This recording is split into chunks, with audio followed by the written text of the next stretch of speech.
On entend beaucoup de critiques sur le continent en disant que la CPI est raciste et néocolonialiste. Est-ce que vous sentez qu'il y a un véritable problème entre l'Afrique et la CPI ?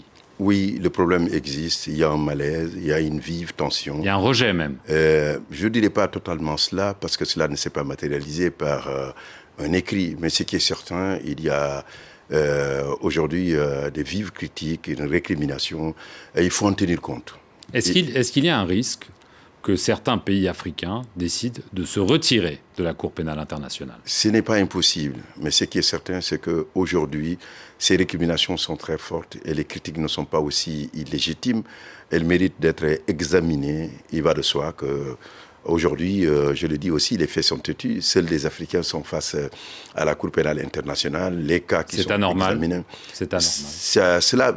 Oui, c'est la manière dont tout a commencé. Quand l'histoire a commencé avec Ocampo, c'était les premiers... L'ancien procureur. L'ancien procureur.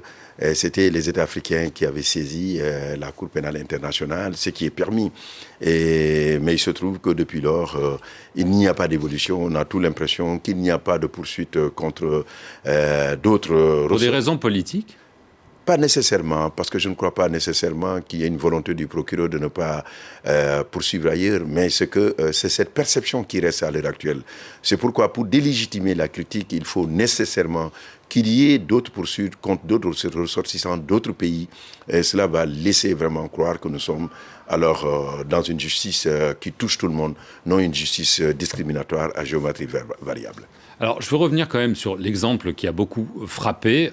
Au mois de juin, il y a eu un sommet de l'Union africaine en Afrique du Sud, auquel s'est rendu le président soudanais Omar al-Bashir, qui est inculpé par la Cour pénale internationale pour crimes contre l'humanité, génocide, crimes de guerre, etc. pour le Darfour. Des mandats d'arrêt. L'Afrique du Sud a refusé de l'arrêter, malgré une injonction d'un tribunal sud-africain interdisant sa sortie du territoire.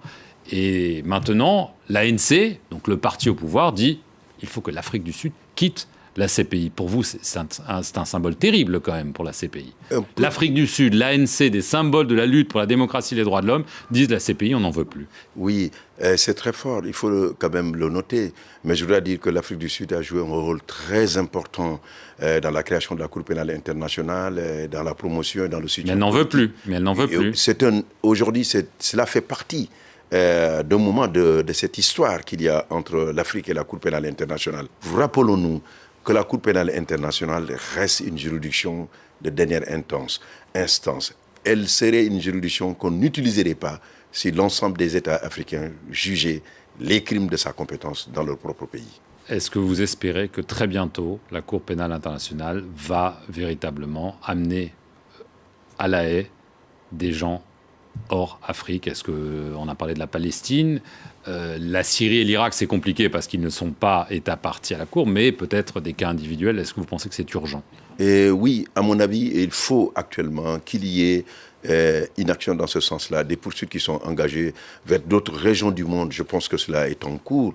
C'est après cela que l'on comprendra que cette Cour n'est pas dirigée seulement contre l'Afrique, qu'elle n'est pas contre l'Afrique, mais sinon, à l'heure actuelle, c'est ça l'opinion qui aujourd'hui se construit autour de la question que c'est une justice de blanc et que cette perception qu'on a, qu'elle puisse changer.